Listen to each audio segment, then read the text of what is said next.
Hey everybody, a video today on another aspect of the Moses story and how it relates to the story of Thutmose IV, who I believe is the biblical Moses and put his face on the Sphinx, and that is the story of the golden calf from the Exodus story, and I'm going to relate the golden calf to the reason why Thutmose IV put his face on the Sphinx.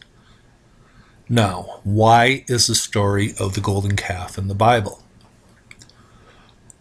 Well, we have Moses coming down off of Mount Sinai, which I believe is the Great Pyramid, seeing the people worshiping the golden calf. He has a fit, and that is that story.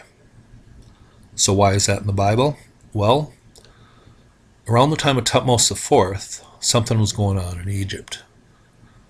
The people were stuck in the age of Taurus. They still wanted to worship the age of Taurus, and Thutmose IV, who was schooled in the mystery schools of Egypt, knew that the core of the ancient Egyptian religion was based on the precession of the equinox, the ages. So, the people did not really have the full concept of this. They did not want to change.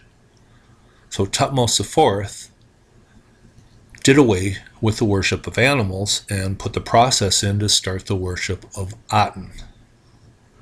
And Moses is even called Aten a few times in the Old Testament in the original version. And he is also called the Messiah. Now, why is he called the Aten sometimes and sometimes referred to as the Messiah? Well, a long time ago, the Messiah had to do with a Messiah for every age. Every new age had a Messiah. It wasn't a Messiah for all time. That's why we have these different gods that were the most important. It went from like Anubis to Osiris to Horus. And then at the age of Aries, there wasn't a new Messiah yet. Something special happened in the time of Thutmose IV. He erected the dream stela in front of the paws of the Sphinx, and that tells of the Sphinx actually talking to him, telling him to clear away the sand, and if he did that, he would be named Pharaoh.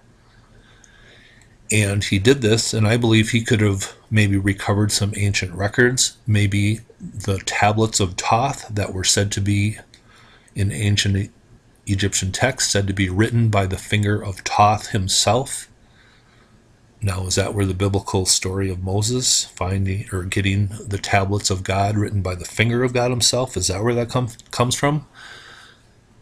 Thutmose IV, I believe, with the story of the Sphinx, and the Sphinx was considered like a god, of God talking to him, telling him to clear away the sand and becoming Pharaoh. I believe that wasn't only to become Pharaoh, but that was to become Messiah of the age of Aries. So, and he wanted to do away with animal worship, so Thutmose IV started the religion of Aten, which really took hold in the time of his grandson Akhenaten, but he started it, and I believe Thutmose IV, the biblical Moses, was the Messiah of the age of Aries. And that is exactly why he put his face on the Sphinx, to do away with animal worship and to make himself the Messiah of the age of Aries.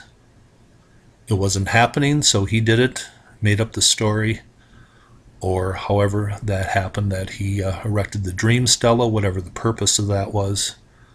But I believe Thutmose IV was the Messiah of the age of Aries. The people were stuck in the age of Taurus, the golden calf, and that's why it is in the Bible. Hope you followed along. Hope you thought this was interesting. You have a nice day.